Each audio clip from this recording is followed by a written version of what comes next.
Yeah, my name's Tom Burnett. I live up against Pisgah National Forest. The way the crow flies, roughly, I live about 10, maybe 15 miles from Mount Mitchell or Blue Ridge Parkway.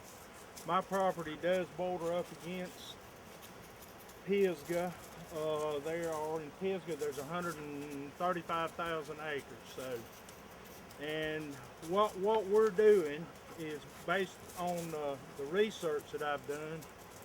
Back in 1991, I was walking a timber boundary, and I got ran off the timber boundary by a strange-looking creature that resembled an ape.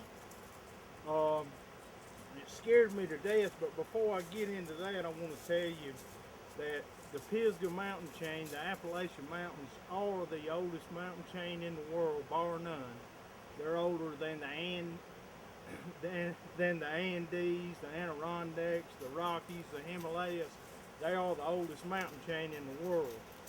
And the point I'm trying to make is that if there is some unknown species of animals that hadn't been discovered that are probably still surviving in nature, this is the place for it. I had been piling up a large amount of stones up on a high embankment here. Our family at one time owned 126 acres here, and I heard tremendous running coming off the top of the mountain, and I heard running on two adjacent sides. Now this was in 1991. I was squatted down on the ground like this, and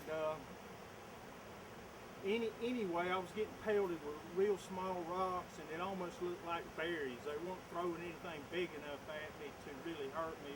They were just trying to get me to move off the ground.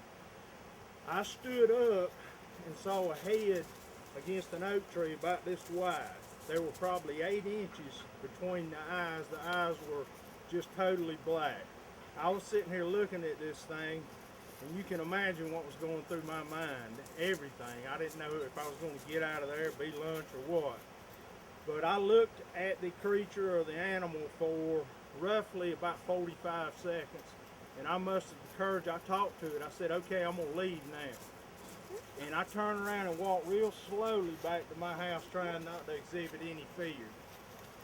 I'm going to show you a picture that I found of early man that looks like the creature.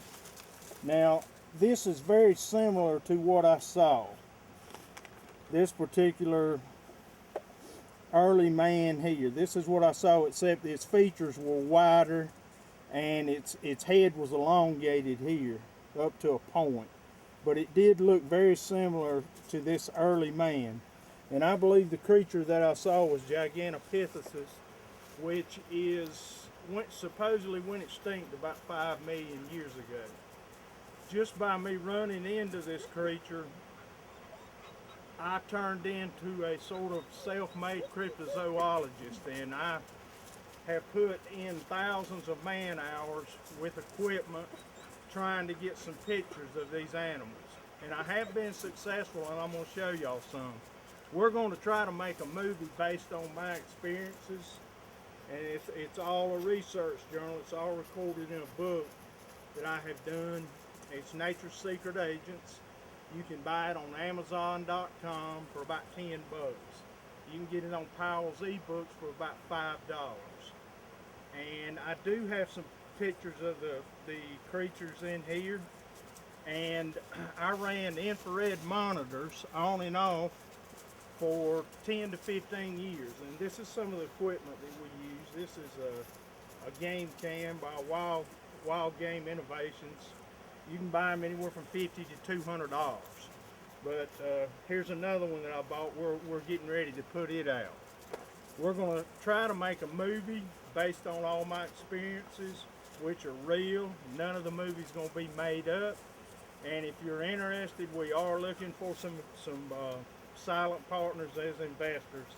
If you're interested, we're going to make the movie regardless of whether we get investors or not. But if you're interested, we'd love to have you, and I'll give you my phone number at the end of this. Now here are some of the tracks of the creatures. Here is this one's not too awfully big, but it has the bottom of the feet almost has a pad in it here.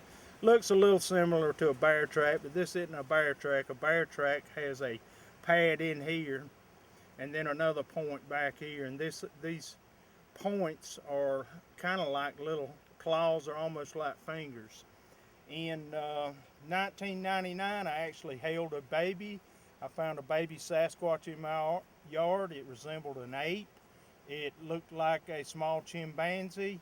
I photographed its footprints where it had played in the mud, and I released it for humanitarian reasons. And here is another one a little bit closer. You can tell the resemblance to the ape-type creature to a human hand. Now, if you do your research on Gigantopithecus, the hands and the feet are exactly the same. And these hands and the feet on the infant were the same, and the feet changed later on in life.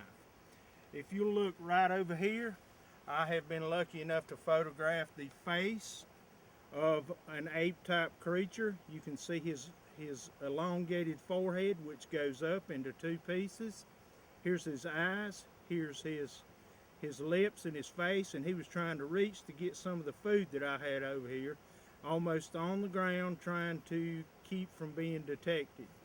Here is the rear end of what I believe to be a Sasquatch Gigantopithecus type creature, an ape type creature. Notice his feet are flat like that, almost of a human being. These are not the feet of a bear. His front arm is all the way back to the feet, and both feet are up off the ground.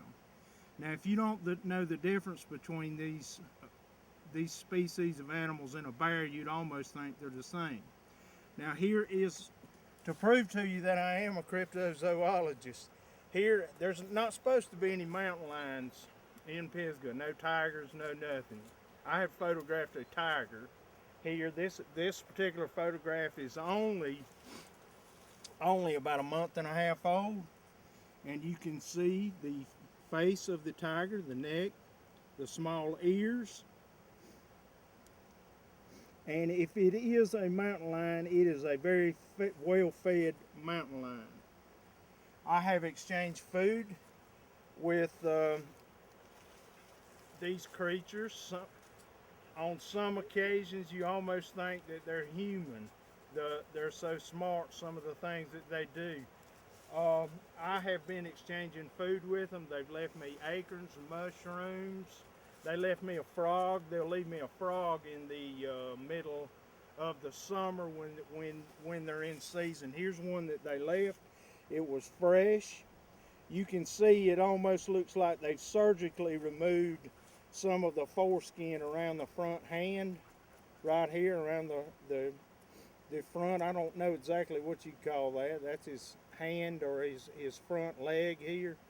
And they left it where it would be alive so I'd have something fresh to eat. They were leaving me dead ones. I refused them, and I refused this one, and they started leaving me other things. Sometimes they'll leave me feathers off a bird, and I've got hundreds of feathers that they've left me. I'm going to show y'all some more pictures.